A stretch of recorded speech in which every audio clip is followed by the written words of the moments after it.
Welcome back to Think Twice MTG Pod, everybody. I'm your host, Drew, And I'm Alan. and this is episode 9, Magic Wishes. Yes. But, now that I've said that, let's immediately divert Immediate pivot. to card spoilers. We've got 2 cards I'd like to kind of chat about today that I think are going to be at least fringe playable in Modern, if not darn right build-arounds. Okay. The first is 0 Point Ballad. X and a black sorcery. Destroy all creatures with toughness X or less. You lose X life. If X is 6 or more, return a creature card put into a graveyard this way to the battlefield under your control. Okay. I do not care about that last sentence You're never going to pay 7 at all Yeah. in Modern. What I care about is I have on the play a turn 3 Wrath that just wrecks Boros. Yep. So, my first comparison that I make, or I want to start making with this one, is compare this card to Toxic Deluge. Sure. I feel like they're very similar. It's a wrath at the cost of life to you. I guess the upside of this one is you can do it for less. Mm-hmm. You can spend 2 mana, get all 1 toughness creatures, and so it's a mana less than Toxic Deluge. You end up at the same cost of life, so you can do the same thing for 1 less mana. Or then I guess so. Then it at 1 or 2 life, this card is either just as good or better than Toxic Deluge, right? Is this the kind of thing, because I feel like this happens all the time, where it's like Toxic Deluge is not exactly what I would consider to be a player or even a prominent sideboard card in Modern? Is that because black is not very good in Modern right now, or is it just because it's not a very good card and I'm overrating it? And this is so close to that.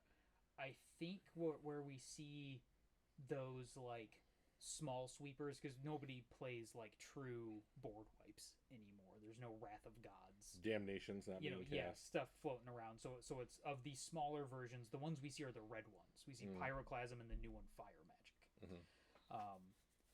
And so I think Toxic Deluge right now seems to be the best black sweeper that we see played.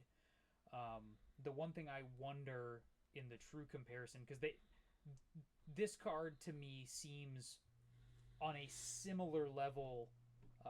They're both B- tier cards or something like that. Yeah. And you could argue where in the tier this falls, and I think the nice thing about this one is the variability is different than Toxic Deluge, right? Because Toxic Deluge is always 3 mana and the life changes. This one, the mana cost changes and the life scales with it. So like I said, I think the biggest upside I see of this one is it's a 2 mana, get rid of all 1 toughness stuff.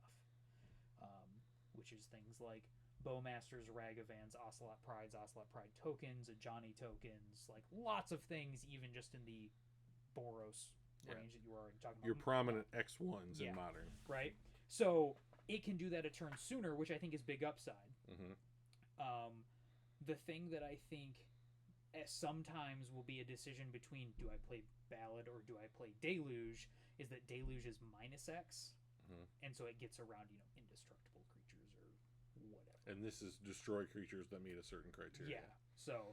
So it's the same thing that sometimes we deal with is crap, this one can't be destroyed. I need a different style effect. So like for instance, Toxic Deluge can kill Ketramos. This card can't. But so I think it's definitely something you will see in sideboards as an option. Maybe it's just right now the black decks in Modern aren't the decks that want this kind of effect at all. Sure.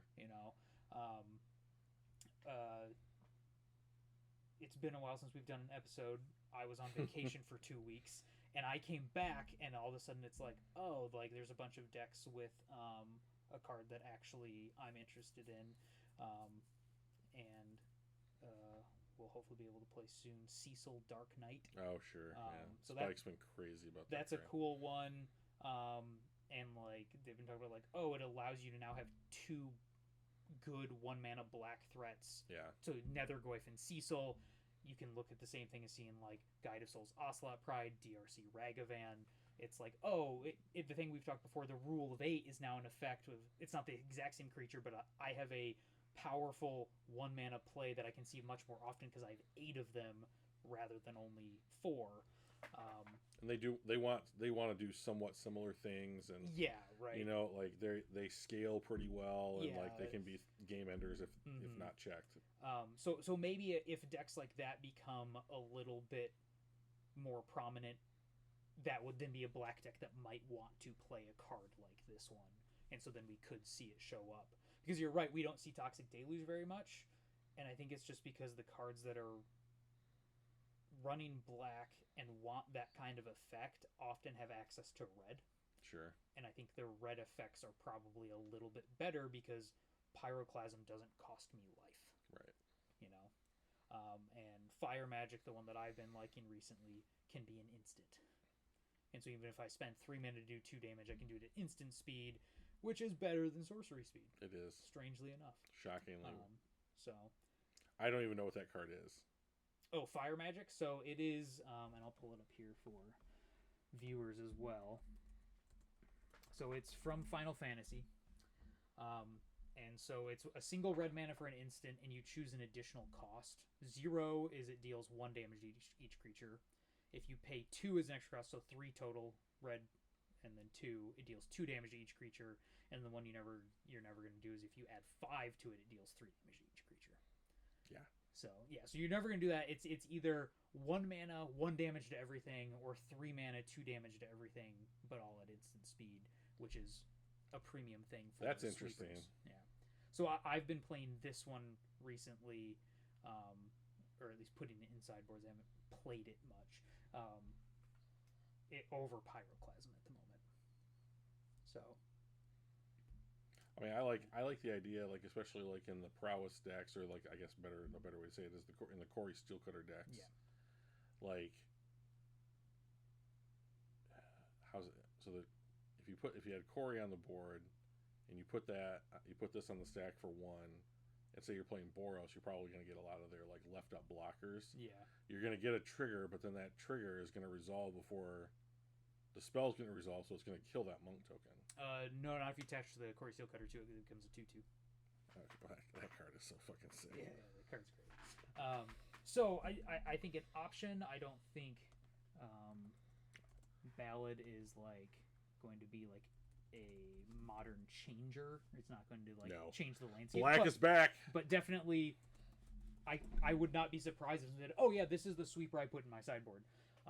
Also, one thing I've noticed of the few cards I've looked at this set, a lot of them just look really cool. Yeah, they look great. Like, they've got all these, like, galaxy and sort of, you know, like, interesting looking stuff that you can see in the middle of whatever this creepy figure is on this card. Yeah. Like, they just look cool. So Yeah. I also like that. I've become a very big fan of this, what do they call it, the borderless treatment on the art. You know me very well. I've hated borders forever. Yeah, I mean, they're all terrible. The white ones are the worst. But so yeah, like just I love the art expanding and then just kind of the 2 text boxes floating above it. So I'm all on board. You said you had a second card. I did. It's one that came out today. Oh. It's to help you get it on the screen. MM apostrophe MENON Menon Earthos Exile. We'll see. Oh yeah, right here. There we are. There it is. 1 blue-red for a 1/3 legendary creature, Jellyfish Advisor. Why is Advisor a subtype? I don't know. It flies. Okay. This card has. This is your. What is that? What is that card that you used to put down that would draw you 2 cards? And it. What was that ability? You would go 1 in a blue or 2 in a blue, and you would play it, and it would kill itself, and then you would draw 2 cards. It's a fish. Null Drifter or Mull Drifter. Yeah, Drifter. It's a Mull Drifter in the sense you just want it for the effect, I think. Yeah. And the effect is whenever an artifact you control enters, put a 1/1 counter on target creature. I think that is awesome.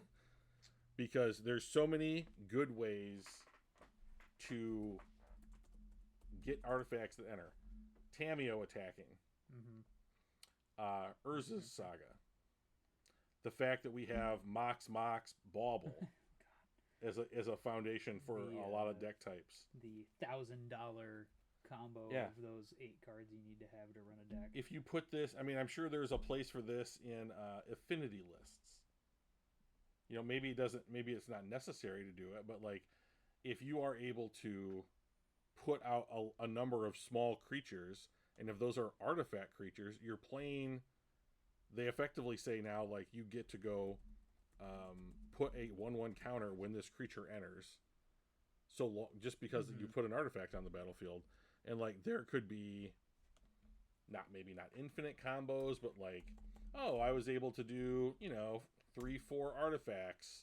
It reminds me kind of like the thing you're talking about is something that I've also seen people do with Psychic Frog and Necro Dominance. You draw a bunch of cards with Necro, and you just discard them to Frog, and your Frog is lethal. Yeah. I've done it with a Tamiyo Ultimate. You have a Frog in play and Tamiyo, and you Ultimate the Tamiyo, you just draw a deck, and you go attack, discard all of these cards that I just drew, and then Frog's lethal. So, like, you're thinking that same kind of thing, just, like, dead out of nowhere. Yeah, I'm thinking, like, in an era of, like, faster and faster mana... This is legendary. It turns on Mox Amber. Like, it wants to be played with artifacts, so therefore your Opal is once again omnipresent. Like, Bauble is going to be good because it's going to draw you cards, and it's a 0 cost thing that this triggers this. And, like, for the grand old cost of 3 mana, which you could... some decks will probably have them on turn 2. And then, so what if you have to replace an Amber or replace a Bauble that's effectively untapping a land? Those decks do that all the time. Right. Because you're going to run it with Emery. And then just recycle. And it's just this kind of, like, I don't want to say parasitic, but, like, symbiotic relationship amongst these cards. And, like, maybe this is a 2 of as, like, your 59th and 60th cards. So there's another one kind of, I think, in this same vein of theme from the set that I want to run by and see what you think here. This is called Pinnacle Emissary. Same cost, 1 blue-red. For an artifact creature robot, it's a 3/3. Oh.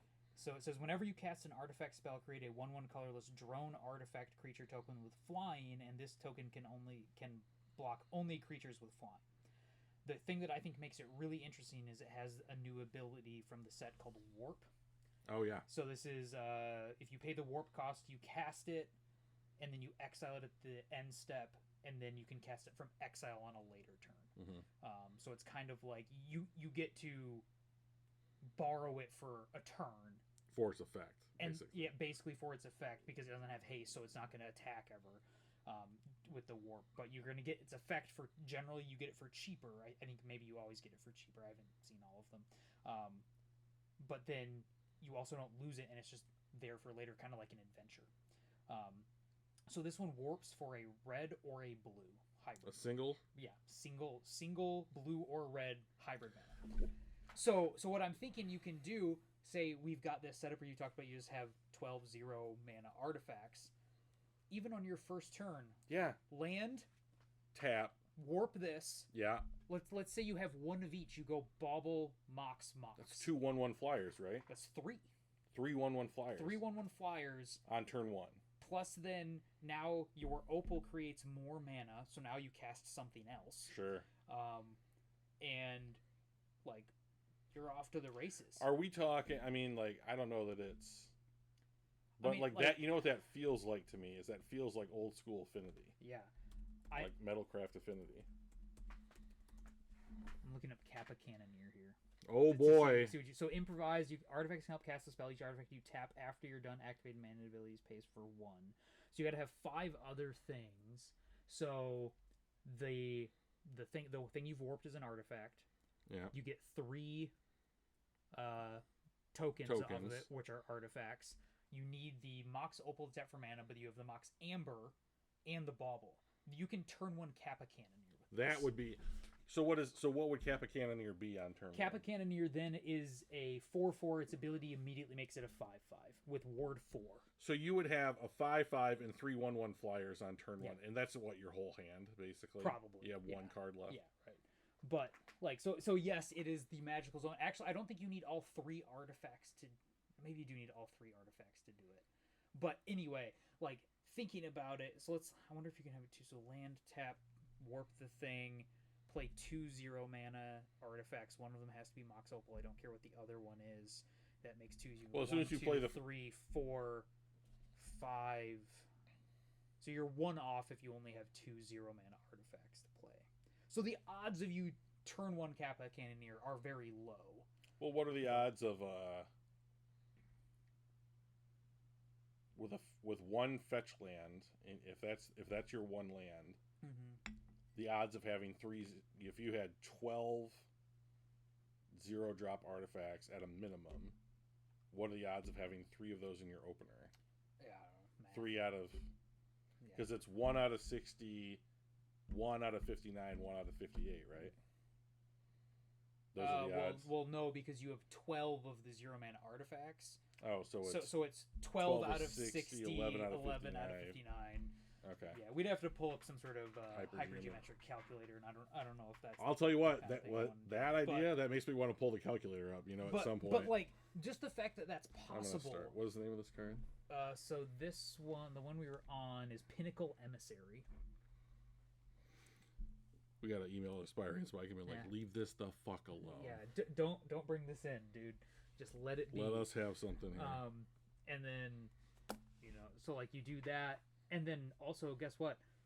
Then you just have the 3/3 waiting for later on after you've restocked your hand because other parts of your deck are just card draw and stuff.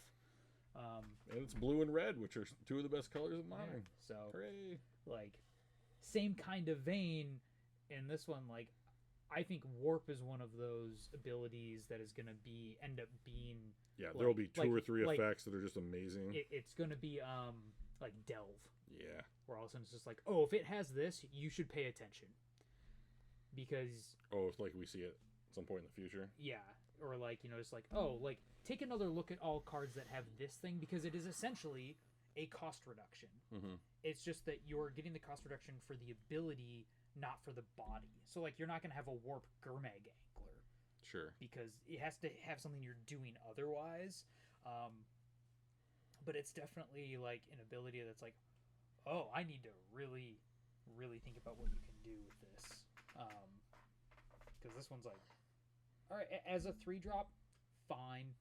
It becomes kind of like a late game sort of engine that can build up to some sort of insurmountable thing, or it reminds me, if this was only for 3 mana, it would remind me of like, oh, it feels like it's kind of doing Thopter Sortie kind of stuff, right? It's in that vein. But then all of a sudden you can play this for 1, you're like, oh crap, right? Like this is gonna start doing something nuts, and we know that all you have to do is wait about 3 seconds, and there'll be some other busted artifact that comes out.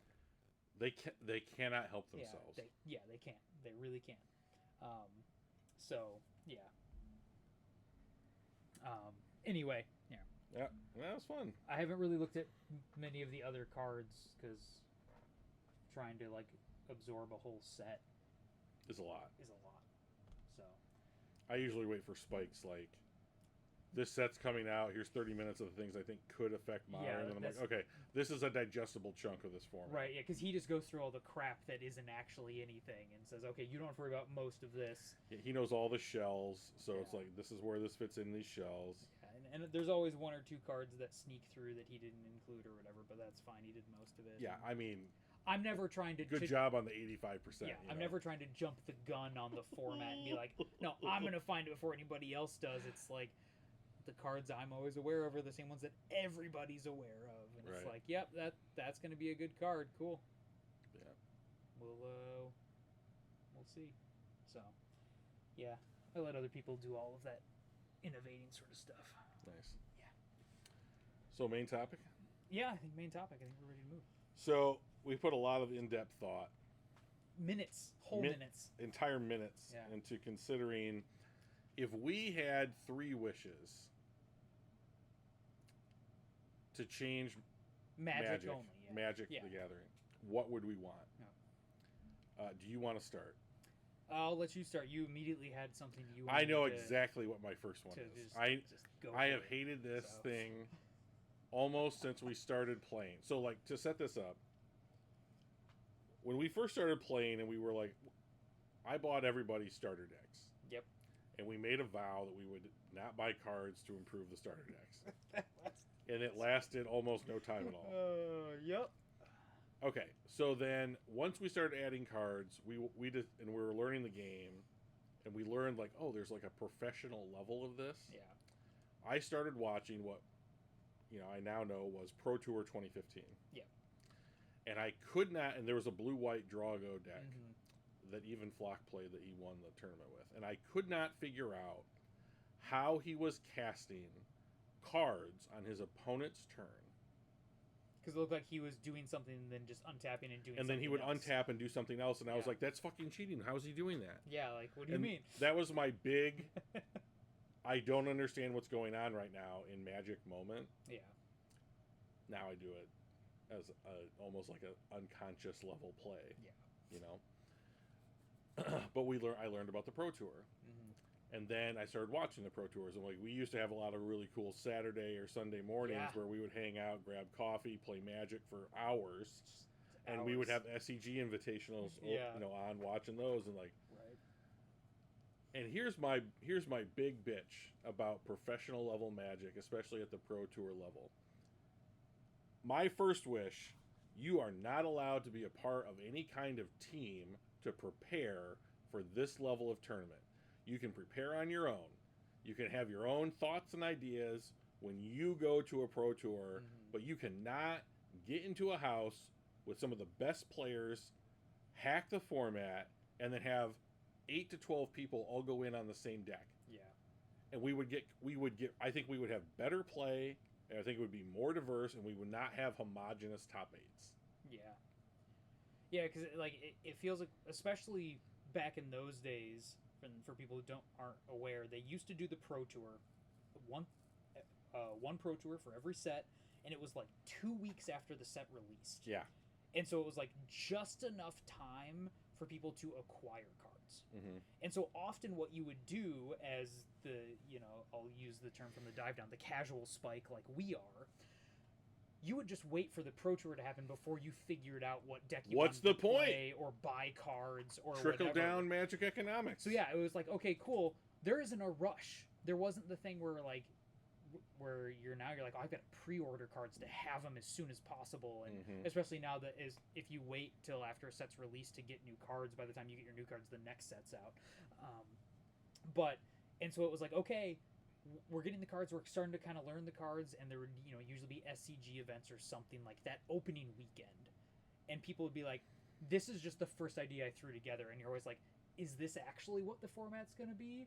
And then the Pro Tour would show up and be like, oh no, that deck was trash. Right. And it was just like, we shoved 4 new cards into an old existing shell. Excuse me. And then it was the Pro Tour, and that was one of the things that made the Pro Tour so fun to watch, is you didn't know what was coming out because everybody in these teams were so tight-lipped and secretive, because like our tech can't get out. Right. Because then somebody else might have it.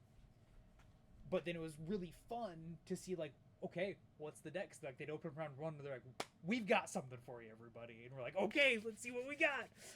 And by round 1, I mean round 4, because you had to watch draft. The buys, yeah.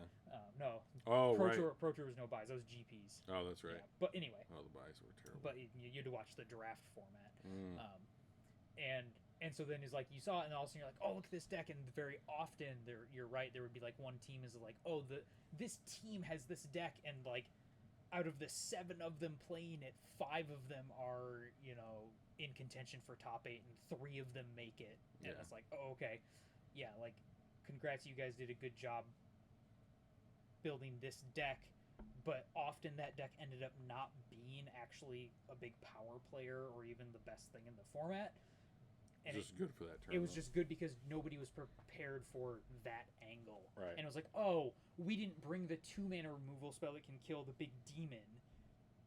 And so everybody got ran over, but then the very next week the deck is awful because everybody just has 3 of that. Everybody has 3 ultimate price or whatever it was in their deck, and it's like, I kill that. And you're like, oh, okay, whoops. Yeah. It's a real stop sign. So, yeah. Yeah, so no more pro teams. Okay. I don't like it. I've never liked it. The aspect I've never liked about it is the scouting that teams do. So it's, you are at an immense advantage if you are on one of these pro teams at one of these events, because like we'll just do the comparison of somebody completely solo. You won local whatever thing, got the qualifier, and you showed up on your own because Wizards of the Coast flew you to Spain. Sure. And you're like, all right, I'm here. I sat on MTGO by myself and played a bunch of games, and I think I'm ready. And then you've got Team Channel Fireball, which is actually 2 different teams put together, and it's like 26 of the greatest Magic players in history, and they all work together. And what they would do is somebody would finish their round early, and you didn't just, and like, if you're on one of these teams, you don't get to just go and like grab a granola bar, drink an extra cup of coffee, pee. It is your job. If your round finishes early, you go around and look at tables, and you keep track of what other people are playing, so that when you then sit down as Team Channel Fireball member against random guy from Michigan number 3, right, you go, oh, I recognize your name. We have a list of everybody. I know what you're playing. So right. I'm already looking for, I have more information. I can decide on better mulligans or what I'm looking for in game 1. And you might have no idea what I'm playing because you were playing your match last right. round. And you didn't get to go up and look around. And you haven't watched coverage because you're in the damn tournament. Right. And so, like, you would end up seeing if people weren't on these teams, it was so rare for them to have any sort of success. And like that's the aspect I didn't like about it, is the outside of the figuring out the mechanics of the matches themselves. It was like you got extra information, right?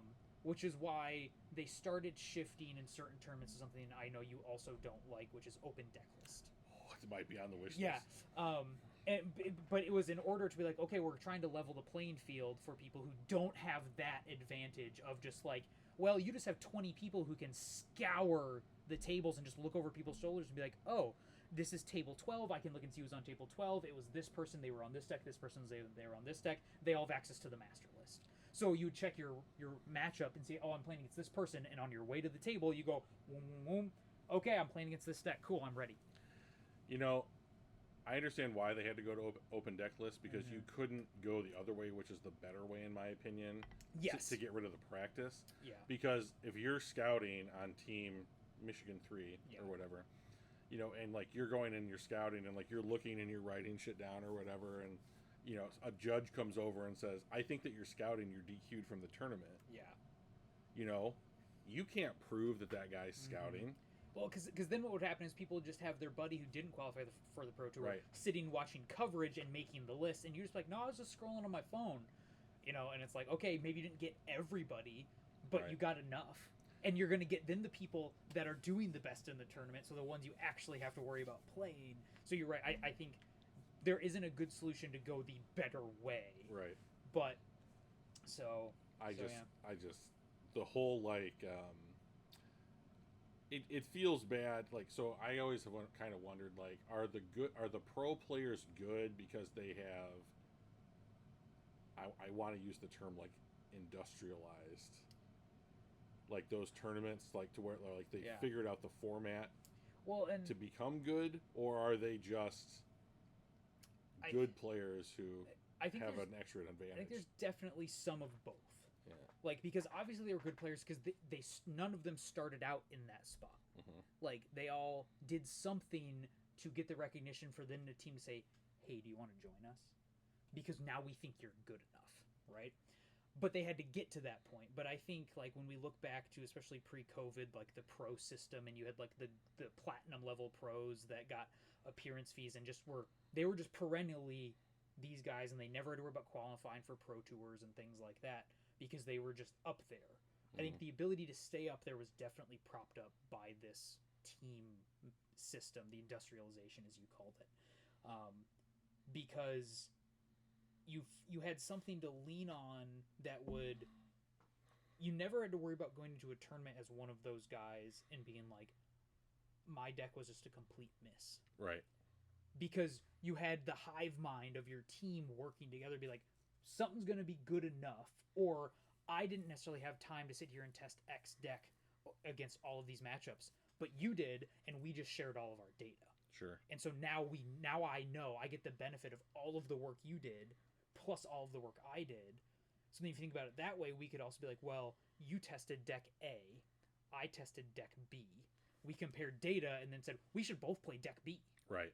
But you now got to have all of the information from deck A, and you know all those matchups you played Half the against and time, everything. right? And then every time you do it, you're still just getting Yeah, those margins. right. And then you have a 20-person team, and it's like, well, we have so much information. Where if you're one person, you're like, I never played against that deck. Mhm. I have no idea. I can look at a list and know how it works, but I don't know where the critical points in the matchup are and all that sort of stuff. So I think definitely their ability to be consistently up there year after year was propped up by that industrialization. And you couldn't crack into that tier. No, you If had you were to like do us, something. You had to spike like a GP or something.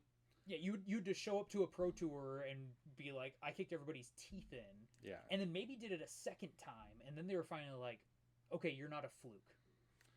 Get in here. Yeah, but I mean like just to like even like back during like the point system. Mhm.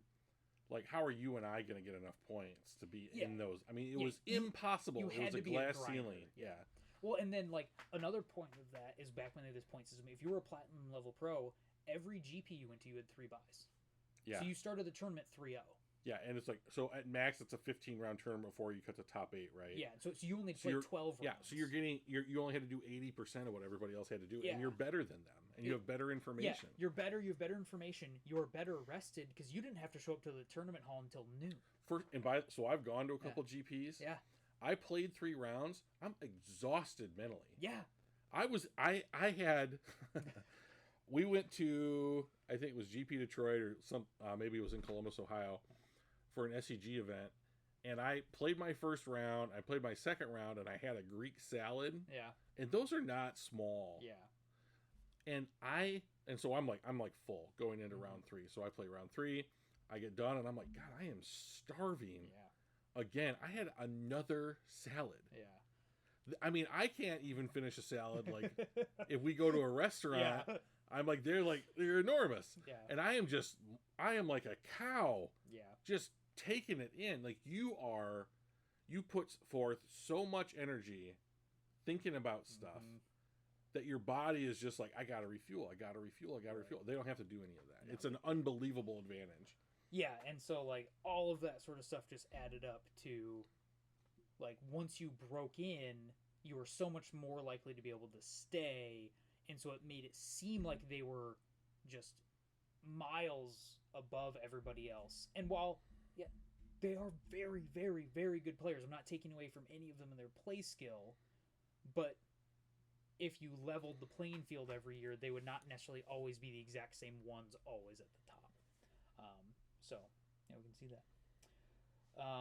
So What's your first my wish? first magic wish is less product. Oh my God, what a great wish. So if it were up to me, there would be 4 releases a year. Stop. Right. You wouldn't have 4 standard releases and 2 whatever. Universes Beyond. Yeah, or whatever extra side stuff, Modern Horizons, whatever the side Secret stuff. Lair. Yeah, there wouldn't be commander decks for everything. There would be one product, and so we've got what is this new set? Edge of Eternities. This one's coming out. You're like, okay, here's the new set, Edge of Eternities.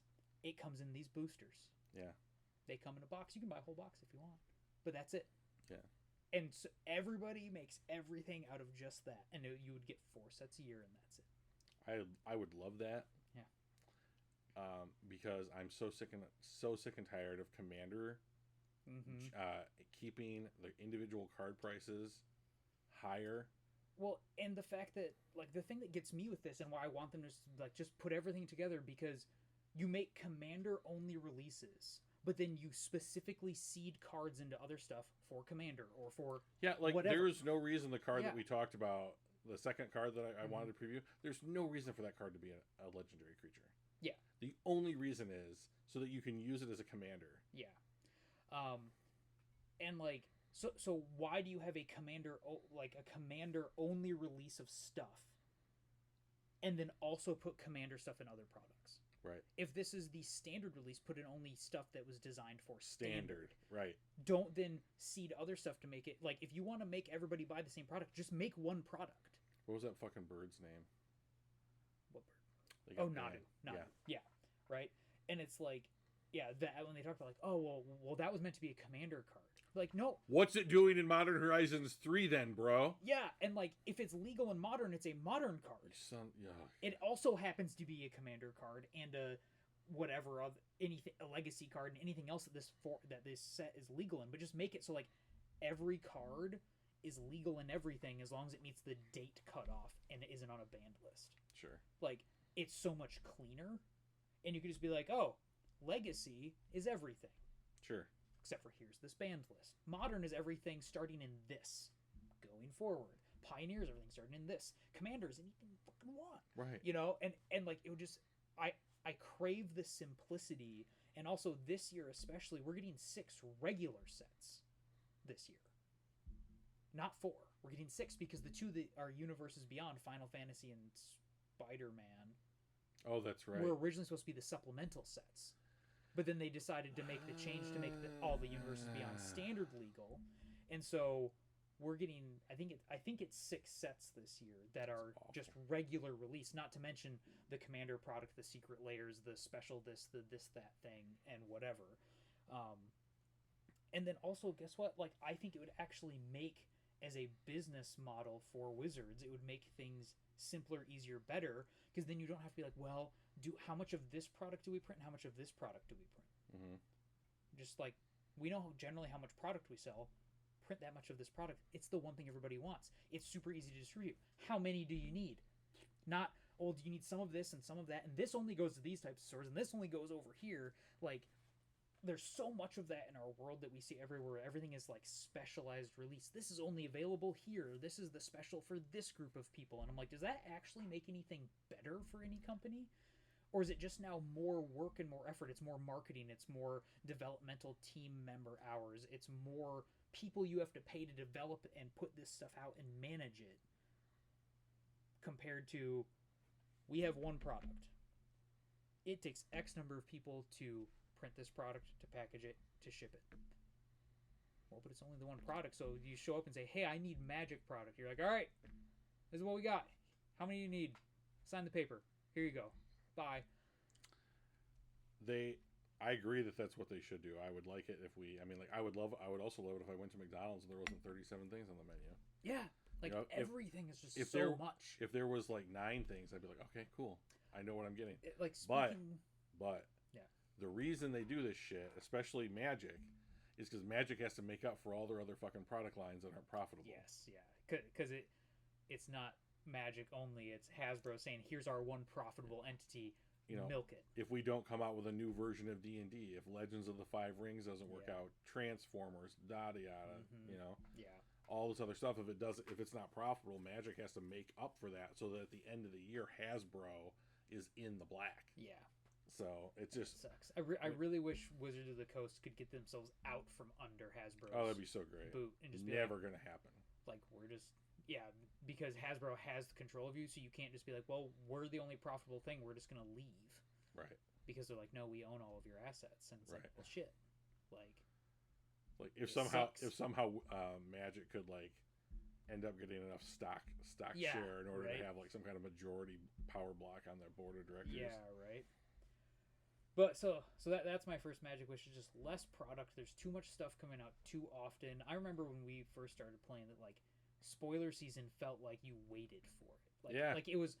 Now it's all the time. Nothing. And then you had 2 weeks of every day you got some cards. And by the end of the 2 weeks, you had the whole set. Because remember, it was always like the Friday they dropped like the last 40% of the set. It was all commons. It was all like commons and just nonsense. And like every once in a while, the cards are like, they didn't tell us what. I think the best for last. I think if I remember, like Dragon's Rage Channeler was that way. Like, it was in the big dump at the end. Everybody's like, "What is this card?" This is amazing. But like, and so it felt like spoiler season was a fun part of the year, or part of the 3-month cycle that you got in the last 2 weeks right before the new set came out to get you hyped. Right. But then the rest of it was, let's just focus on what we've got. We're now like literally we're getting spoilers for two sets from now, before we have a whole, like, we had seen 3 Edge of Eternity's card, and then they're like, oh, hey, event Final going Fantasy on, releases on Friday. You know, and they're like, oh no, here's the first card from the Avatar: The Last Airbender set. Is that a real thing? Yeah, it's the last one of the year. It's in December. Oh, It's great. yeah. I'm excited for that one. I mean, I like the movies, but yeah. I mean, this is getting not a little not whorish. the blue people. Like, Oh no! Last Okay, you Airbender. mean the air? Yeah. Wind. You know. These things. Yeah.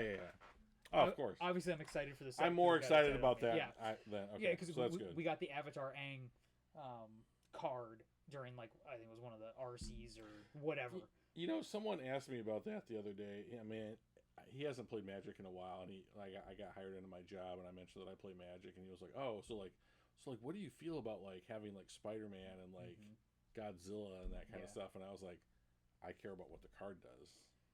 Yeah, is it a little weird at times? I think Spider-Man will be the first time that it's like, oh, this doesn't feel like Magic yeah, at all. Because he's so recognizable for other things. But like, I've played plenty of Final Fantasy games in my life, and I don't recognize most of the stuff. And it doesn't jump off to me as something that doesn't fit in Magic. The Lord of the Rings stuff didn't jump out. It doesn't jump out as be like, yeah, it could be that there. Doesn't fit. You're like, yeah, Yeah, that's an orc with a bow. Sure, Yeah, yeah, it makes sense. You know. Do you remember that episode of Big Bang where they made three-person chess? Yeah. And like the ending sequence is like, I'll move my golf cart to launch pad 2. Yeah, and then Rook to Knight's Queen's Castle. My bishop takes your pope, and I release the swarm. You know? You know, and it's going to be like, okay, I'm going to take Tamio, and I'm going to equip web shooters to her. Yeah. And then Hobgoblin's, you know, plane. And here's the Staff of Moria or whatever, you know. Yeah, and it's like, right. I'm like, okay, now it's starting to be so like, I think Spider-Man will be the first time that you look at it and go, that's weird. Like, you, like, double take. Yeah. But, yeah, like, I don't really care what's on the card. If you asked me, like, my preferred way to handle this sort of stuff would be just make them skins of other cards. Sure. Like, okay, you can have Ragavan Nimble Pilferer or Spider-Man, you know, or Friendly Neighborhood Spider-Man. And it's the same card. Sure. It just says his name and has a different art on the top. And they're good at art. You know, like, and they've done that with some cards. The Godzilla cards, for instance, are that. They're just skins of other cards that exist. Right. Because I remember, I'm not big into Godzilla, and I was playing Sprite Dragon. And there's a Godzilla version, and on Arena it would always default to the Godzilla version. I would always have to go back in and change it. I was like, no, I want the Sprite Dragon one. So, like, yeah, but at the end of the day, it's like, I don't care. Like, we, even before any Universes Beyond, you're mixing, you know, gothic horror styled zombies from Innistrad with, you know, your Eldraine. Yeah, right. Like, you've got all different kinds of stuff. You know, you've Eldraine. got these Eldrazi monsters running around with little robot constructs from, you know, Kaladesh or and my whatever. gingerbread man. You know, yeah. So, like, don't act like everything fit together so perfectly. It hasn't all been in the same world since early 2000s when they stopped having every set beyond Dominaria. Oh god. And as soon as we started plane jumping, it's like, yeah, okay, guess what? There's gonna be stuff everywhere, and it's not all gonna fit. Can anyone remember Ixalan? You know, imagine Bloomborough. If Bloomborough was right next to, and they kind of did it with Duskmourn, like there's like happy, fun little cute creatures right next to, like, oh my god, what is this eyeball monster? Yeah. And you're telling me that, like, oh no, that's totally fine. It's the same thing. It's all the same vibe. Like, no, it's the same sort of thing. So, all right, that was a long way to explain my first Magic wish. So, Drew, hit us with your second one. It's a pretty straightforward one. Bring back Drago control. Okay. So, that was my first love. That's what I fell in love with as an archetype when I started playing Standard. And they got rid of it for the reason I remember they said they got rid of it was it wasn't fun to watch on camera, and it took a long time for that deck to win. And my answer is I don't fucking care. Yeah. Like, if I decide this Magic has been billed to me as a game where I can sleeve up 60, 80, 90 cards in a deck, and I can bring whatever the hell I want. I can bring zombies, or I can bring aggro, or I can bring a meme, or Yeah. whatever. And it is not, those decks don't win a lot of games. Mm-hmm. So it doesn't matter if they win fast or if they win slow, because they're not going to be doing a lot of winning. Yeah. And it doesn't matter because they're not going to be on camera. Well, guess what? There's no more cameras. There's a lot less stuff being filmed, at least in terms of paper tournaments. And I should not have to have something that I like be taken out of the game entirely because the person I'm playing against doesn't like it. Because guess what? The person you're playing against is always going to dislike what you're doing if they lose. Yeah, we have a kid right now where we play who is going through the initial stages of like going from one stage of a Magic player to a different stage of a Magic player. And that is coming to grips with the fact that the thing that you do doesn't always work the way that you want it to when you want it to. You know, like, oh, I want to attach this equipment to a creature. Okay, I pay the cost to equip lightning bolt the creature. Now it doesn't work. And I'm out all these resources. Well, that's a feel bad. You know how you get past that? You get numb to that shit because that's the way that the game is going to work more often than not. You know, play at your kitchen table. Don't come to the tournament. But this is a thing that I think more people need to say as they're trying to get people into the game. And like, we're in a position where the only constructed format that seems to fire in the entire town these days is Modern. Yeah. But Modern is not an entry format. No. It is not the format to learn to cut your teeth and figure out the game and work through on an extreme budget. And we have kids. We have 8-year-old kids showing up, and guaranteed at least the 8-year-old kid who shows up, his dad comes to and is kind of like helping him through it. Yeah. And so it's not just like 8-year-old kid getting dropped off by mom because mom doesn't want to babysit. Oh, that was the worst. That time in our Magic career was bad. But like, I'm sorry, people.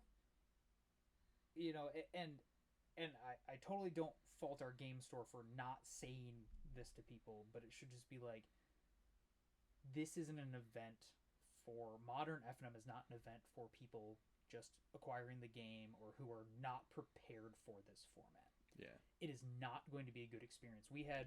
do you remember before they moved locations? The Infect guy? Yeah, was it Infect? Or Toxic? Yeah. Toxic, It was Toxic. Yeah, he shows up not even a good standard Toxic deck. I threw it together because I owned a bunch of cards that said the same word on them. I'm playing Jund. Yeah, and you just killed everything. He literally would play a card, and I would destroy it. Yeah. And we played 2 games, and I'm playing like this. Yeah. Attack. Because if I went and I could have gone faster. Yeah. You know, and I felt, and that was like round 2 or something. Mm-hmm. And after he was done, he got up and dropped and left, and you could tell he was just furious. Yeah. And I'm like, I'm sorry. Yeah, like, what do you want me to do? My cards do these things. Your cards do those things. The kid you're talking about that we currently have going through, and kid, he's in his early 20s or something like that. He's older than we thought. Yeah. You know, every time he plays in something that he deems as control, which is essentially... removal. Yeah. Or permission. Yeah, there's interaction in it. Interaction at all. He starts to mumble and grumble, and the last time I played against him, we were playing, and he had said some things at the end of his last match that really I probably should have said something to stop him, but I kind of just overheard the conversation. I was in the middle of a match where I was trying to not go to time, and we were trying to finish, so I was a little bit more focused on that. But like, he was not being kind with his words about the person he was playing. Sure. Simply because of the archetype they were playing. Now, he played against Lantern Control the round before me. So... Lantern Control played by someone who knew how to play the deck. Yes. So he never drew a relevant card, and... I did that shit to people for a long time. So, like, it's great. It's frustrating, I get it. But the way he was talking about the person who's still in the dang room... Right. ...is not the way you should go about it. So then he sits down across from me, and he's relatively cool-headed. I think I'm playing that. I think I was playing Wizards. I was playing Izzet Wizards. So there's lots of interaction. Hell yeah! And he's playing a budget hammer deck. Mm-hmm. And You know, he has, I don't remember what the card is called. There's like a 1 white 1/1 that if it's equipped, it gets double strike. Sure. So the idea is if you have it equipped with hammers, it's 20 really, damage or whatever. really good. And he has a bunch of cards that don't make the normal hammer deck, which is also not a very good deck at the moment. Right. At least in terms of top level of the meta game. And so he's like, oh, I do this thing when it comes in, I get to attach an equipment for it, so I'm gonna attach this one to it. I'm like, trigger, like, your abilities on the stack, I kill it. And he's like, oh, so I don't get to equip anything. I'm like, no. And then at some point he says, so you just have to play control or just lose in this format. I'm like, no. It's not control. Yeah, I'm also like, I was playing Cutter Wizards that day, so I was like half aggro.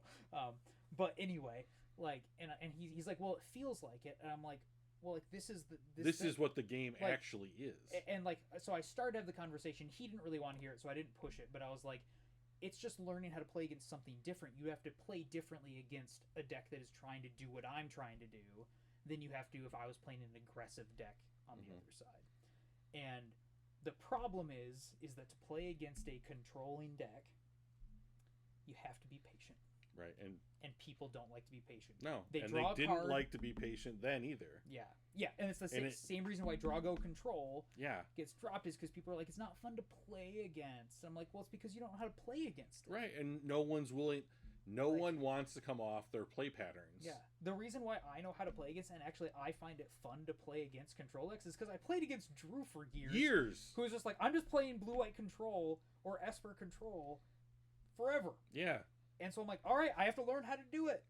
I remember when I started to learn the shift, because I would be doing the thing that you expected everybody to do, and I try to play one spell into your counter magic every turn. You're like, oh, like, yeah, it resolves, then I kill it, or no, I counter it because I don't have the kill spell for it, and then it was just kind of that way.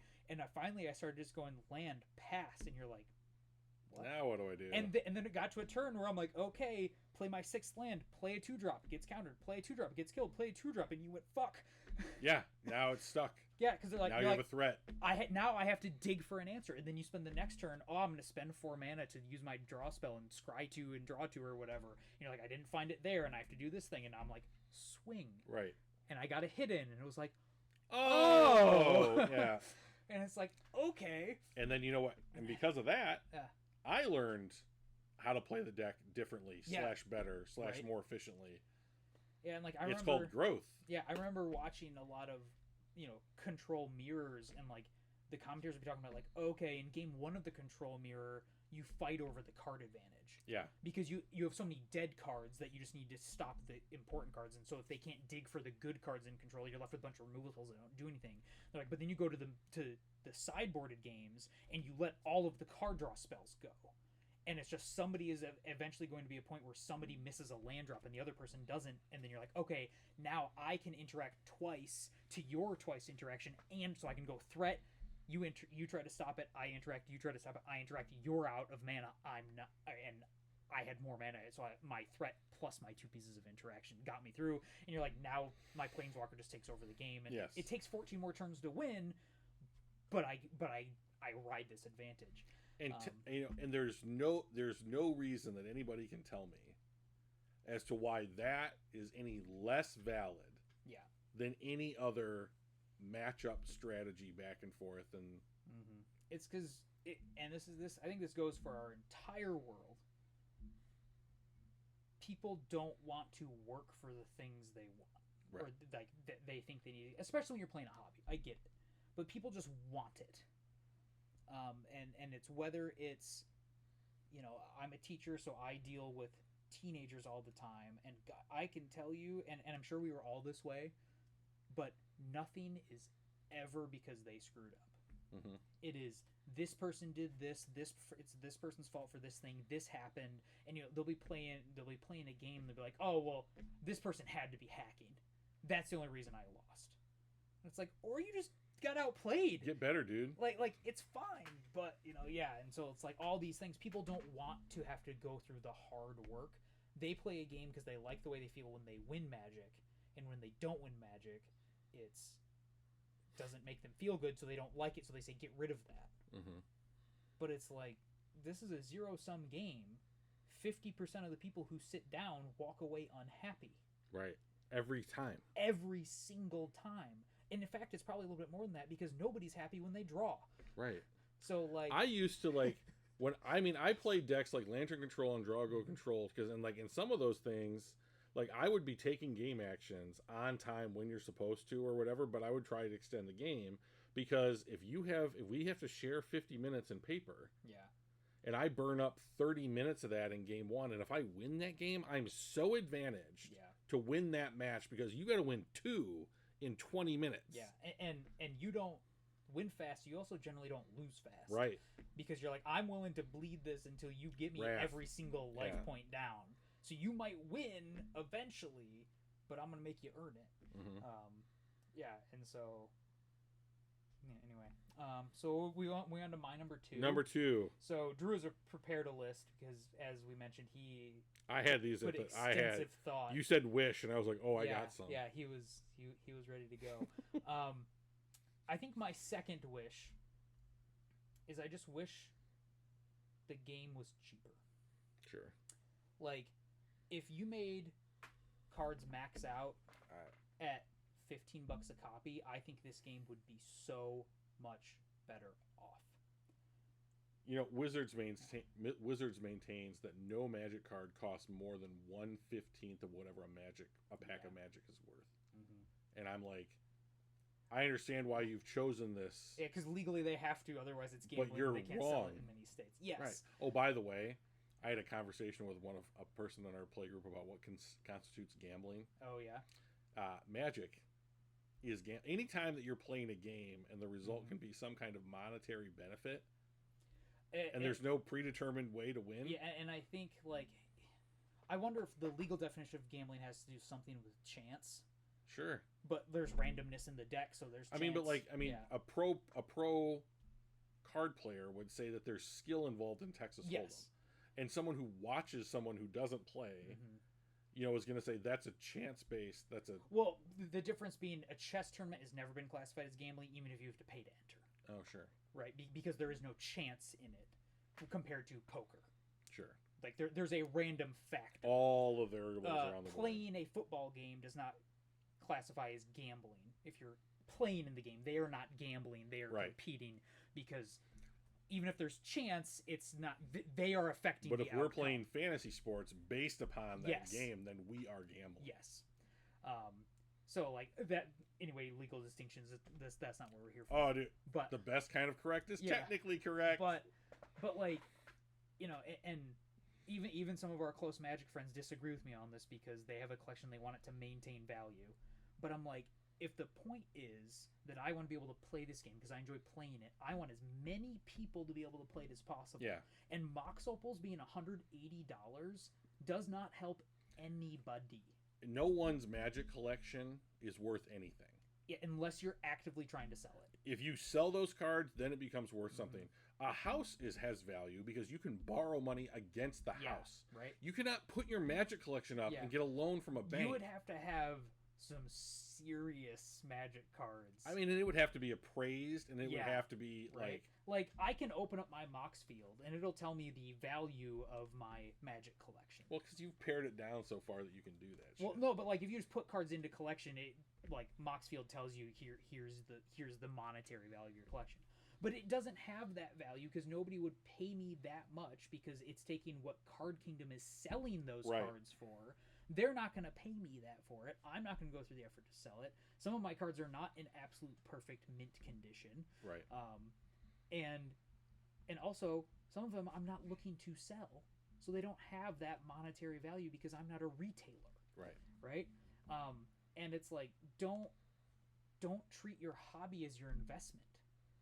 Mm-hmm. Like your Magic collection is not your retirement plan. We had a dude in our group a minute ago, pre-COVID, who treated this shit like stocks. Like he would look up the card prices and see what they fluctuated like week to week, month to month. And I'm like, bro, you got to calm down, man. Like, that's not. I mean, you're gonna sell this as one chunk, and you're gonna get X percentage of what it was worth if you sell it card by card. Right. And I think if just, I mean, one, so many more people would be able to play the game. It would take away that guy that we talked about that is going through those Growing Pains of Magic. Yeah, because he could just get right now. something else. Because he's just like, you know, he'll mumble about the fact that like, oh well, like, you know, you've got cards that are just way better than mine. Yeah. Well, yeah. I'm 10 years into this shit, man. Yeah, it's because we've been. I playing sold for, my collection once already. Yeah, right. Like we've been playing. You know, some of our cards have greatly appreciated. Fuck Sometimes yeah, they we've did. had other cards that did. We sold them. I bought baubles at 45. Yeah, you can get them Not that. for 40 cents now, or Yeah. something like that. You know, and like I'm constantly wheeling and dealing cards, even just with Card Kingdom. Just be like, I'm not using these anymore, Mhm. and they're now worth twice what I paid for them in trade-in credit. Not even just the actual buy. And it's like a lot of times if I'm sitting on a card, I'm like, I'm not even playing it in deck right now, and you'll give me twice what I bought it for. Yeah. I'm so thrilled that Send they're going to reprint Shocks because now I can go get the printings from 2 printings ago with the artwork that I like. Yeah. They're going to be dirt fucking cheap because everyone's going to want the new art on Yeah. these, and the demand on those are going to skyrocket. Yeah, but like, so people complain like, oh, they're reprinting things into the ground. I'm like, yeah, like there's no reason for cards to be $50 a copy. Yeah. Like $10 for a fetch land is plenty. Yeah. Spending $40 for 4 cards is way more than most hobbies Yeah, end up you need to be costing in the workforce to be able to afford that hobby Yeah. at that point. right? And like, and so even if it was that, if it was, you know, rares were $5 to $10, mythics were 10 to 15, and everything else was below that, like it would still be like, oh, that's still enough of an investment that I don't just buy everything. Right. But I would probably be playing some sort of Mox Opal, Mox Amber, Urza Saga deck if those cards were all $10. Sure. Because it looks cool. Yeah. Like this stuff. I could play Legacy. Yeah, the fact that we talked at the beginning of the show about this Pinnacle Emissary Kappa Cannoneer turn 1 thing is like, that sounds really cool. Never gonna do it. Mm-hmm. Because, like, the first 8 cards you need are $1,000 combined. Like, just to go Mox, oh, $1,000 out of my pocket. $1,000, 8 cards. And like, you know, luckily I'm at a point in my life where I have some amount of disposable income, but I don't have that kind of a disposable Well, income. you've gotten to the point where you're like, hey, anybody have these cards with this art? Like, Well, yeah, it's because I've gotten to the point where I'm willing to curate my collection the way I want it, and it's because like, it's small enough to yeah, manage. it's small enough, and I found that I care enough about my cards matching that I don't want mismatched cards. I've done that No. before. I remember the first time I had Tarmogoyfs, I had 3 of one printing and 1 of another. Oh, yeah. And it wasn't even the same art. It was 2 different arts. Mm. So it was like 3 of like the Modern then the Horizons Time one, Shift one. and then the newer art they did when they came out with like Eternal Masters or something. The one that looks more like a creature rather than like a weird writhing mass of stuff that we can't exactly tell what it is.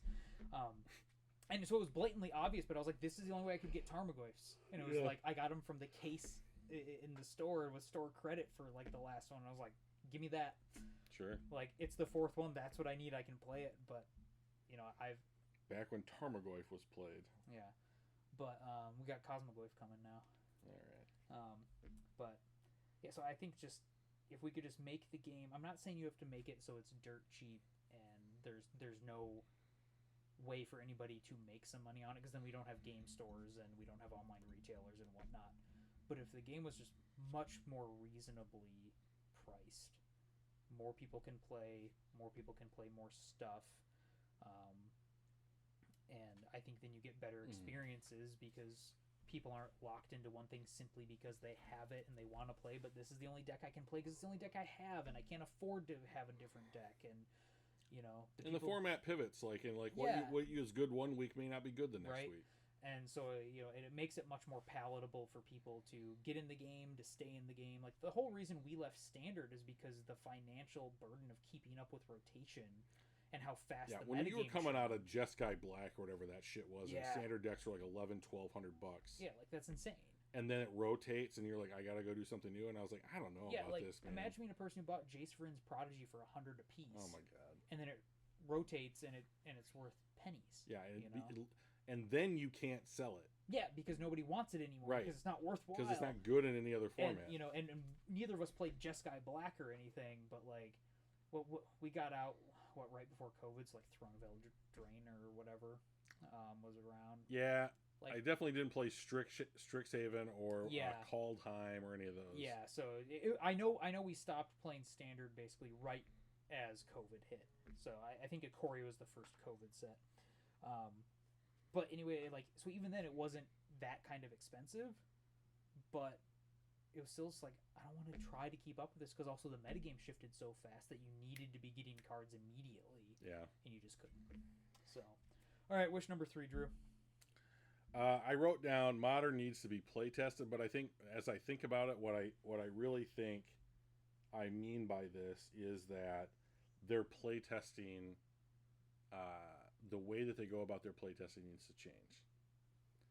They clearly have priorities. Every time they come out with a new set, limited is good. Fine with me. Yeah. Great.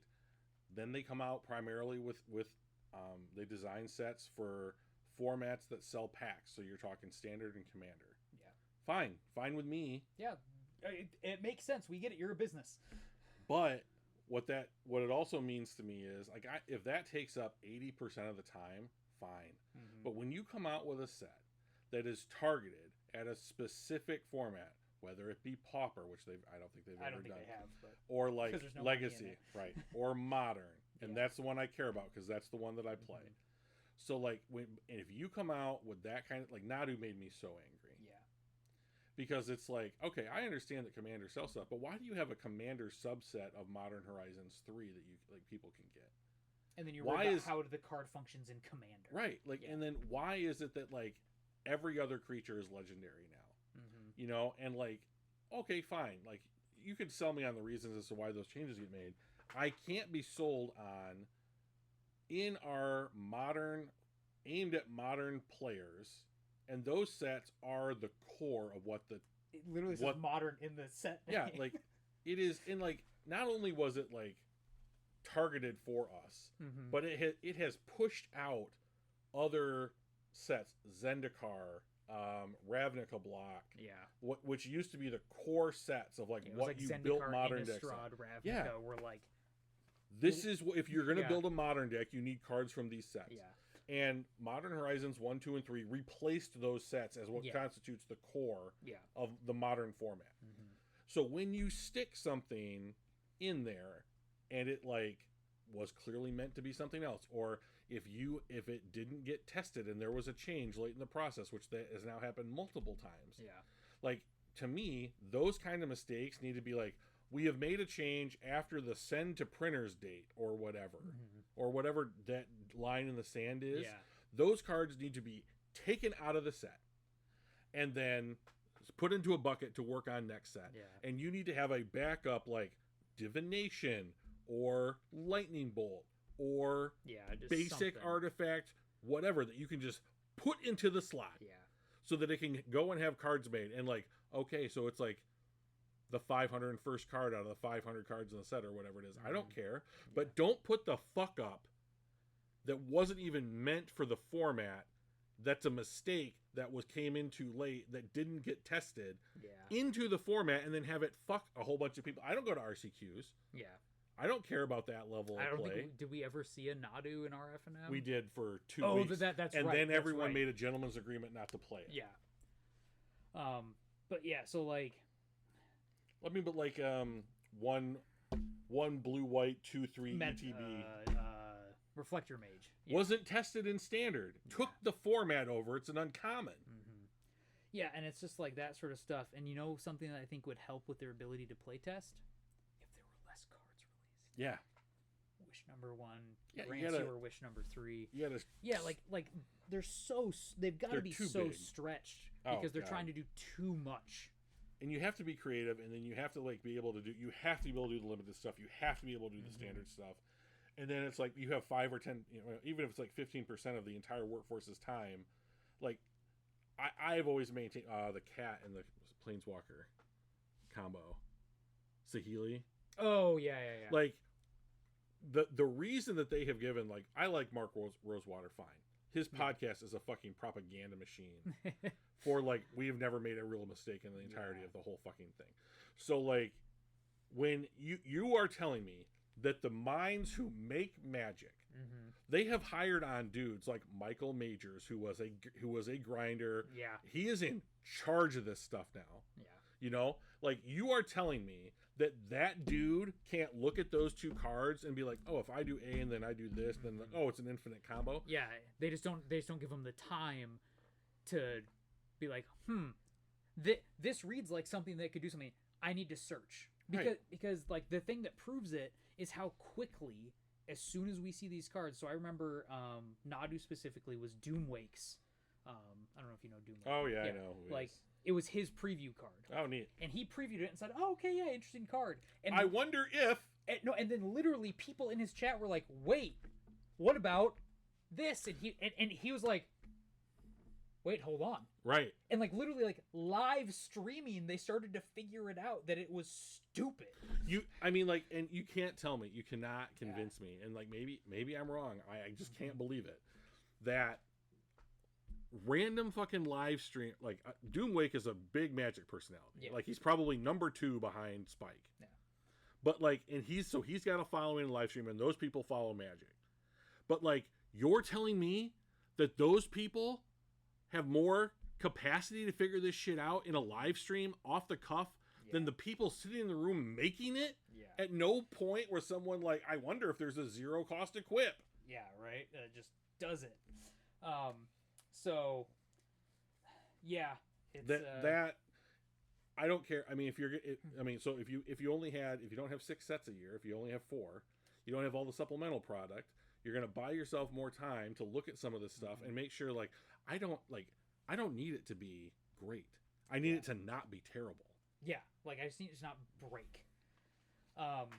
Because like, you know, even beyond, so we say like, oh, this year we've got like 6 regular release sets coming out, but then there's also brand new cards put into the pre-constructed commander decks for every set, and there's special this and special that. So like they've got to be having at least 12 different times a year that they've got new cards that they have to design, test, tweak, and make sure that works. And of course you're not going to be able to do that, especially when, as you mentioned, like they also are trying to figure out limited.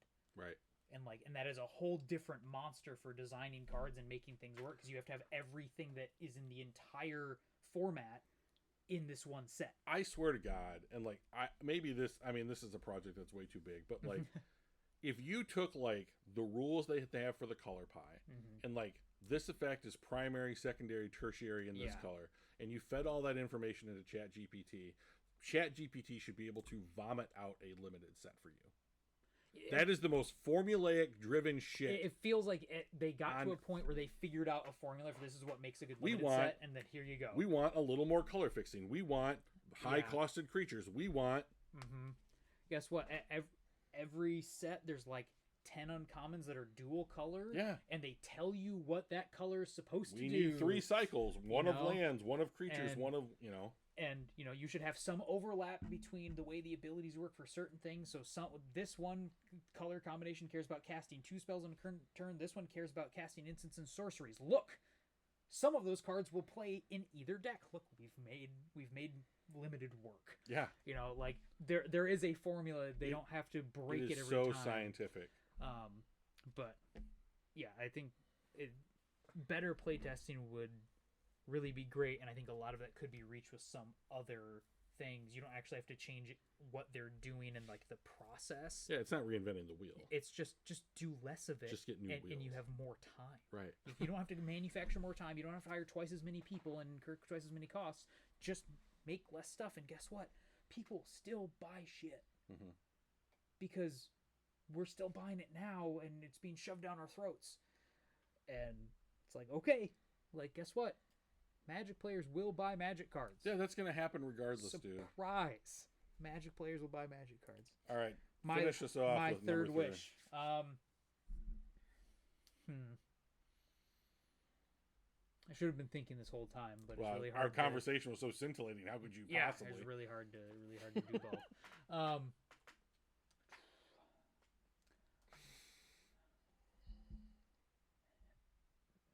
Not sure the way I'm about to phrase this is the best Don't worry, we'll figure way it to out. phrase it, but I'll explain myself.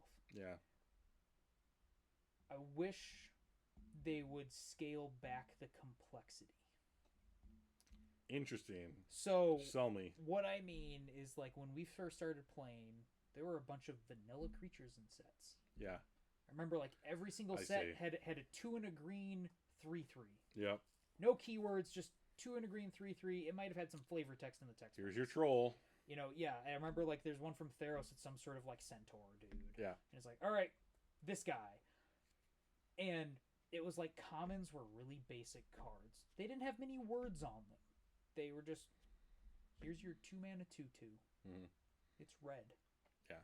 It looks like a goblin. It's a grizzly bear. You know, fun. Yeah, like it just does a thing. Or like, oh, white gets 3 and a white 3/3 lifelink. Cool. Yeah. That's gonna do a thing. And part of it was intentional. I think it started with in the like late 20 teens and that sort of thing. Everything has so many words on it. They're even going back and figuring out ways Yeah. to be able to get more like they're going to take like the way things are phrased Mm-hmm. and rephrase them to something that's less so that they can fit more words on cards. Cards used to say enters the battlefield instead of just enters. That's not because enters the battlefield is a difficult phrase to understand. You got to get those 14 characters back. It is simply because we don't have to put that much so we can fit more words on it. There used to be a rule for Magic cards, something I learned to listen to Mark Rosewater's podcast, for how many lines of text they would allow on a card. Mm-hmm. In the text box will only have this many number of lines. Doesn't matter. Like, they would not break it until they started to break it. And then the text just got smaller. Yeah. They were like, now this one just has more stuff on it. And, like, you know, so, like, having a set that had double-sided cards was, like, really rare. It happened in, Innistrad sets? Mm-hmm. And then, like, they put in 5 of them in Magic Origins with the Flipwalkers. And it was like, whoa. And I feel like now it's every set. There's double-sided cards. Mm-hmm. In the most recent Tarkir set, they did it just to have 2 different versions of the card on the same one. Here's your dragon, here's your baby dragon. It's the exact same card, but we printed it on both sides, but printing it on both sides is more complicated. You know? And so it's like all of these things and just having all of this complexity in every single card means there's more time spent in development creating the sets. Yeah. Which means you need more time to test them, which means there's more cards for us to have to parse through and figure out, and there's more just variables in everything. That means it's more likely for an uncommon like Reflector Mage to slip through the cracks, or for us to have to change a card late in the process. Well, because we didn't get to test it earlier. Right. And all of these things don't, like, if you just reduced some of the complexity of the game overall, I think you'd have 2 effects. A lot of these other ancillary things outside of the actual plane of the game would change. You'd have more time to test. Maybe you wouldn't be stretched so thin. And I think in-game you would actually then find less power creep. And you would have strategies or cards stay viable in a format for longer. Because inevitably, the more complex you make sets of cards, the more things they can do. Right.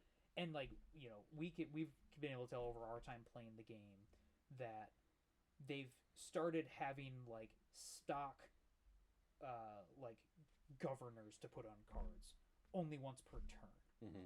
Like, this ability only activates once per turn. They put that not because they've tested every single one of those abilities and know that this one's broken. Anytime they see an ability, they say, ooh, this could be messed up, and we don't want it to be messed up, they slap that on there. And they're like, fine, now it's safe. Right. Send it.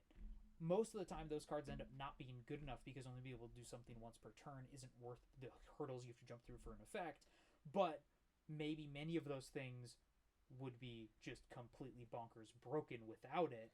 And so you end up with a complex card that took somebody hours, a team hours to develop, tweak, test, retweak, send the final version that does nothing. Right.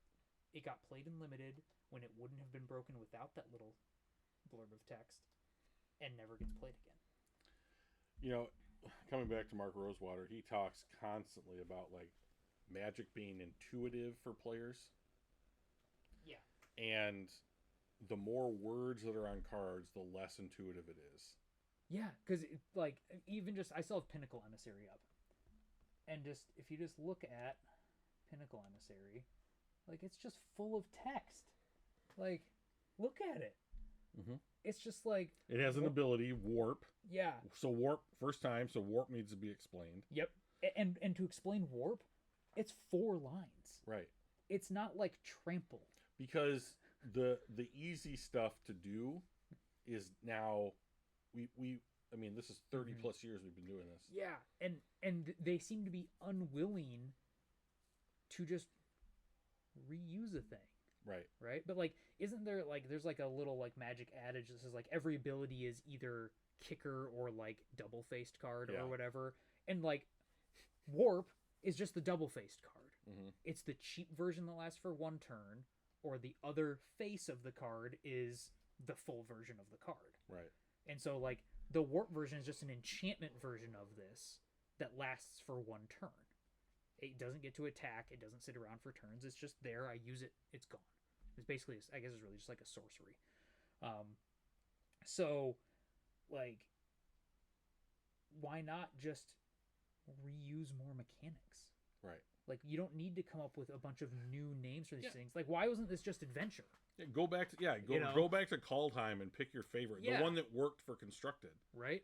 Like, so many of these things we have that have a different thing, and it's a little bit different. It's just kicker.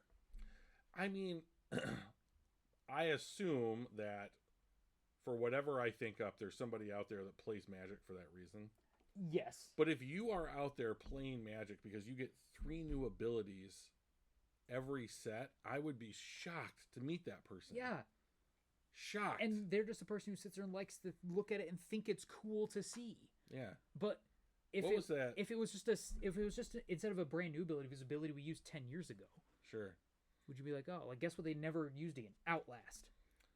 It's a truly awful mechanic. Yes, but like, it's one that came. I was trying to remember another ability, but sorcery like, speed taps a creature. Use dash more. Yeah, like just to pick on another terrible mechanic, like mutate. Yeah, like turning creatures into enchantments. What a terrible idea. And you know what mutate is just like?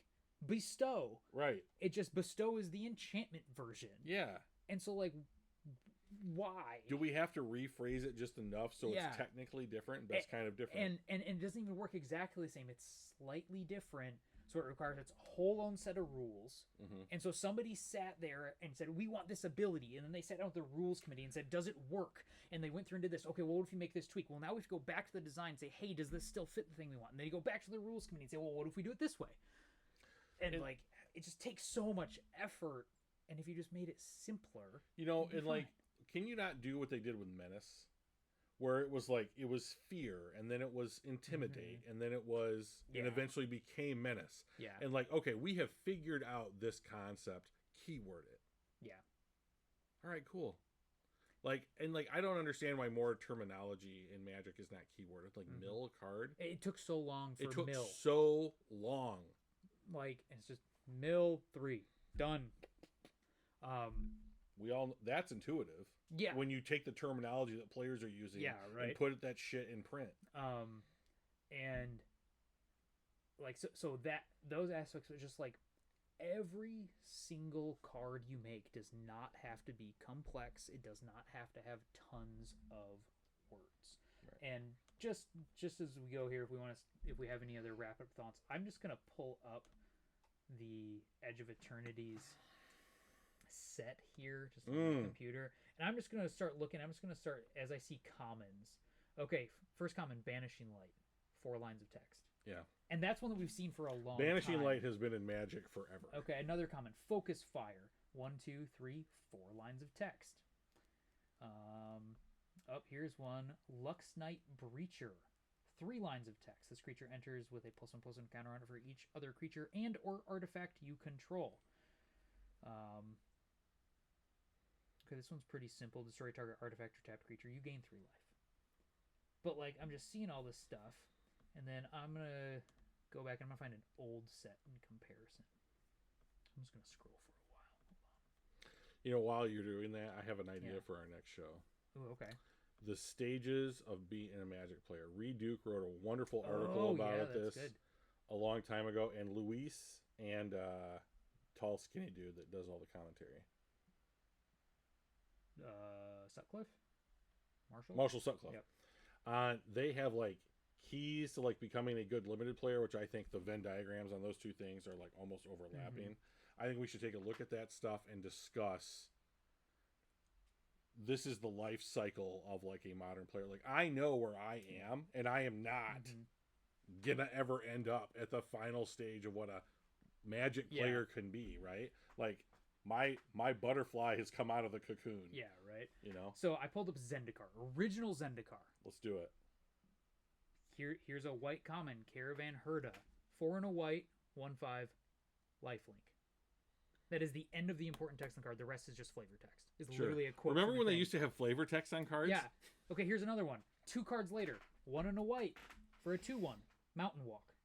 The rest is a quote. It says, "The crossing demands singular focus. Your life consists of these ropes, these hooks, and these rocky crags. Your path is miles long." But like in terms of the words that matter for the functioning of the card, there's one word on this card that matters. Right.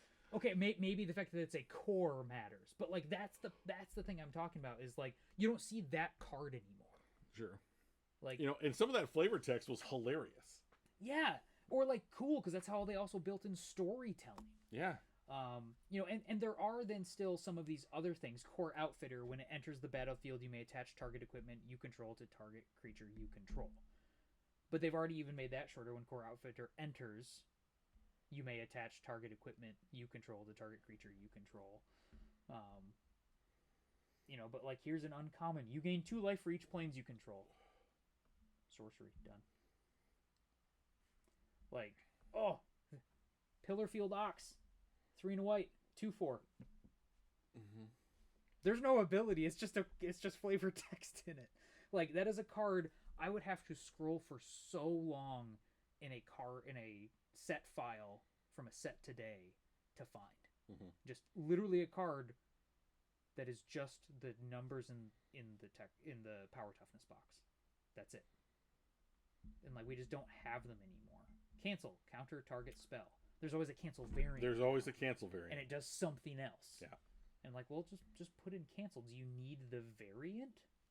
And like honestly, this wasn't a great set as an example because it has landfall and kicker.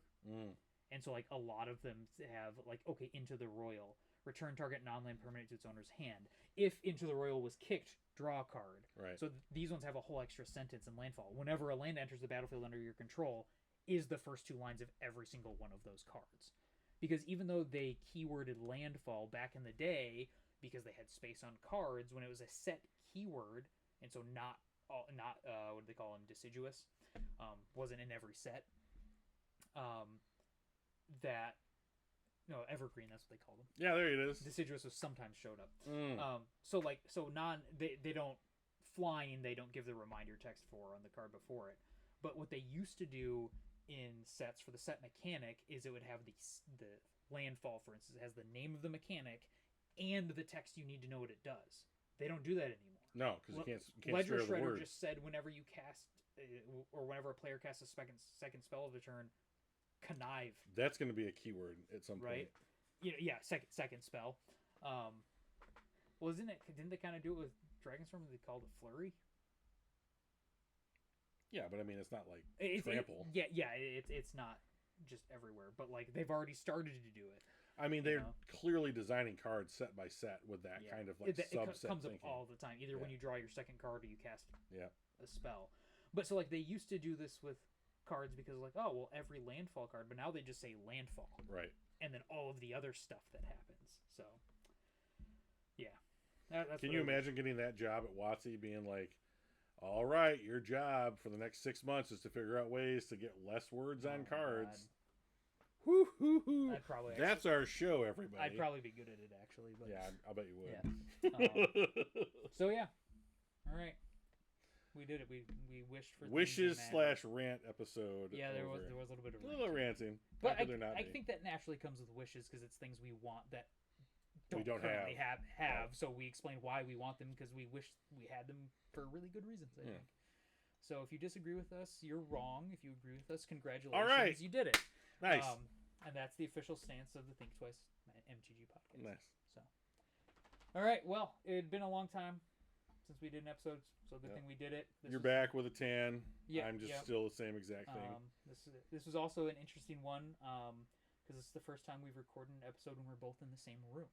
And I'm getting the feeling that it's going to be our most popular episode. Yeah, people are going to love it. The different camera angles add a lot of dynamic. Did you see the Matrix 4? Yes. Where if they have... okay. It's right there. I liked it. Yeah. Where because Trinity and Neo were close to each other, they produced all this like power or energy or whatever. That's what's gonna happen. That's what this vibe is. The magnetism. Right, exactly. Right. So, all right, everybody. Thanks for listening / watching.